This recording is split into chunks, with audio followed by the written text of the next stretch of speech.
అందరికీ నమస్తే. ఇయాలటి నుంచి సన్న బియ్యం వస్తున్నాయి. మీ అందరికీ శుభాకాంక్షలు. చూసిండ్రా క్వాలిటీ చూసిండ్రా బియ్యం? ఒక్కొక్కరికి ఎన్ని కిలోలు ఇస్తుండ్రు? 6 కిలోలల్లా 5 కిలోలేమో కేంద్ర ప్రభుత్వం నరేంద్ర మోదీ గారు పంపిస్తున్నారు. 1 కిలో రాష్ట్ర ప్రభుత్వం ఇస్తుంది.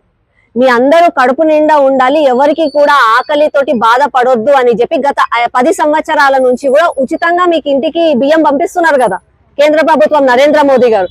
అట్లాగే దొడ్డు బియ్యం ఉండొద్దు, ప్రతి ఒక్కరు కూడా సన్న బియ్యం తినాలి అని చెప్పి సన్న బియ్యం పంపిణీ చేస్తున్నారు. ఈ రోజు నుంచి ప్రతి ఒక్కరు కూడా కేంద్ర ప్రభుత్వం నరేంద్ర మోదీ గారి ఆశీర్వాదంతో మీ ఇంటికి వస్తున్న 5 కిలోల బియ్యము మంచిగా ఆరోగ్యంగా ఉండండి. అందరూ కూడా సద్వినియోగం చేసుకోండి. దీంతో పాటు కేంద్ర ప్రభుత్వం ఏ పథకాలు అయితే పెడతాదో, ఆయుష్మాన్ భారత్ పథకమే గానీ, డబుల్ బెడ్రూమ్ ఇండ్ల విషయంలోనే గానీ అన్నిటికీ కూడా కేంద్రం సహకరిస్తుంది. ఆ పథకాలన్నిటినీ కూడా మీరు సద్వినియోగం చేసుకోండి.